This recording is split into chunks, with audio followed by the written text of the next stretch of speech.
So there's been a lot of Bonney talk lately, especially on my channel, seeing as how I totally called what her fruit was going to be.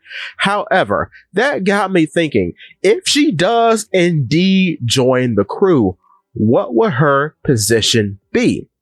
Well, what if she was an appraiser? Now, you might be asking, how did you come to this conclusion?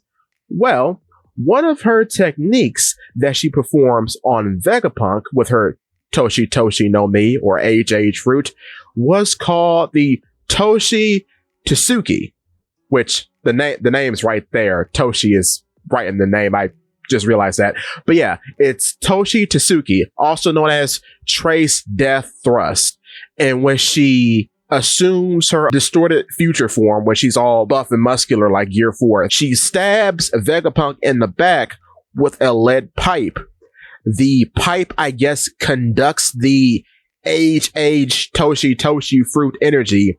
It goes into Vegapunk, and out from Vegapunk pop these jewels. I think these jewels are probably valuable objects because, of course, they're generated from a dough fruit, but they come from a natural resource, that being a person. With that being said, it brings to mind the idea of how gemstones are formed. Gemstones are formed in the earth over a period of time under a variety of conditions, right? So with this ability, she's taking perhaps the experience formed out of years of being alive, and she extracts those gems of experience, those nuggets of wisdom.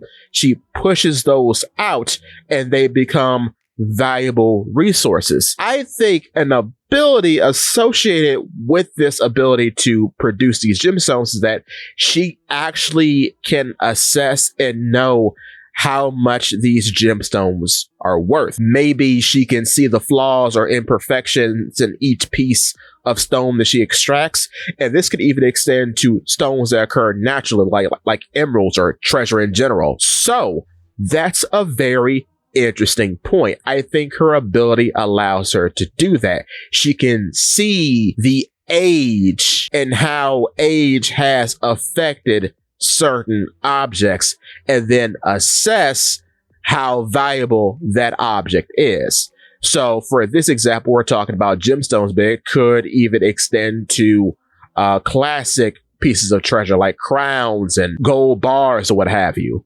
How this plays into her whole backstory and her as a character is that perhaps the reason why she was seen as valuable by the world government is because she's in a way holding up the entire monetary system of the world, in which these gems that she produces out of people boosts the economy and becomes a sort of gold standard for what berries are held up under. So one berry may be worth an actual year or minute of a person's life or what have you. And that minute or a person's life is measured in a gemstone extracted from said person via the powers of the Toshi Toshi fruit. And I have to give thanks to two people for having me come to this idea. Zach of the Rose Skull podcast, my co-host, and Mr. Bushido, a member on my Discord, the Digital Burrow, but many content creators know them. And it was two different conversations that drove me to this conclusion, because I kept thinking about it. How do berries work in the One Piece world? It has to be some sort of thing that gives the coins and bills value in order for them to be worth something. And I think this is what it is. These gemstones that Bonney produces out of people. And they're such a valuable resource because, one, there's only one power in the world that can make these things appear, and two, it's the actual essence of a person's life being extracted in the form of a precious gem. With that being said, I'm thinking she has played a role in two very big organizations. One, the world government as a whole, because she pushed the whole monetary system of berries. Perhaps she is one in a long line of Toshi Toshi fruit users. Don't know. But I think she provides the gold standard, so to speak, for the monetary system of the world, and she might have provided the funding as alluded to by Mr. Bushido, but he didn't really elaborate on it, but it just made me think about this. She might have provided the funding for Dragon's revolutionary army. Because it doesn't make sense from what we see in 1097 that he just sort of came into funding all of a sudden. I can believe the level that he was at when he was forming the Freedom Fighters in the early days of the Revolutionary Army. But as we see them now, even though they're still fairly small in comparison to like the strong arm of the Marines, they're still a very somewhat impressive military force. And that sort of force requires funding. I think the efforts of Juri Bonney during her childhood could have provided that funding. She could have also provided that funding for Vegapunk at a time when she was more involved with the world government. Now, how does this help with the Straw Hat crew if she were to become a member? Well, as we see way back in Water 7, which is what Egghead is being compared to, there was a guy named Ishigo Shidamana. Mr. Ishigo was the appraiser that Nami, Usopp, and Luffy met during Water 7 when they were turning in the Skypiea gold for berries. So, in that exchange, he was trying to get over on the trio. However, even though Nami didn't have any background in the appraisal of gold, she had the feeling, just based off of street smarts, that the three were being had.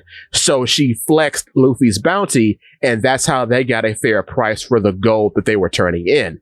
Now, if they had someone like Bonney on their team, who most likely is capable of appraising gold and valuables on the spot, they wouldn't really have had that sort of issue. So I think in the future, with this whole theme of funding coming up again in Egghead with Vegapunk, perhaps if she joins the crew, her ability to appraise valuables, or perhaps the ability to just make valuables by extracting the life force out of people and turning that into gemstones, that might be a very valuable resource in the future when the Straw Hats perhaps enter the grand race or the final stretch for the One Piece, or the war that will come after the One Piece is found. Don't know. But that's something to really think about. And of course, this then plays too into a lot of things about Bonney off the rip. For one, her nickname is Jewelry Bonney. I don't think that's her proper last name. Jewelry is probably a nickname like Straw Hat Luffy. It's not Luffy's actual name. It's just a title that people give him because of what he wears. Same thing with Jewelry Bonney. And it even helps because Jewelry Bonney literally is wearing jewelry all the time. That's what her anti-eyebrow is for. Her anti-eyebrow could have been a gift for her efforts in aiding the Revolutionary Army's funding. Don't know. We have to see where that anti-eyebrow comes from. But that's what I'm thinking. If she were to join the Straw Hats, I think her official position would be appraiser, and the jewels that she produces are actually the gold standard backing for the berry system that exists in the world, which would also, again, give precedent to why she's been captured so many times, because she herself is valuable because of that power. I don't know if anyone else has had that power that was like in another pirate organization, but I'm willing to bet that the world government, much like with the Nika fruit, has always been after that ability because of how valuable it is. And that's why they always seek her out very harmlessly, which is why foes like, say, Blackbeard and Aki Inu don't actually just kill her on the spot because of how valuable she is. I don't know if Blackbeard knew the inherent value of Jewelry Bonney, but he felt as though he could use her as a bargaining chip in order to get a battleship. So he must know something about her. And then due to the importance that she does have and the value that she does hold, a admiral came to collect her from Blackbeard. That means as an asset, at least at one point, she held as much importance as someone of the celestial dragon status, because celestial dragons often are aided when they are injured by an admiral, which is why we get the whole story about Shabani Archipelago with Kizaru arriving. So that really does paint a picture in just how valuable she really is. I don't know what has caused her to lose value in Egghead, because the highest power in the world, Jay Garcia Saturn, does not care about her and is willing to have her killed. So I don't know what has shifted in the world for this to happen, but we will soon find out. And with that being said, that's all I have for you today. Thank you so much for watching.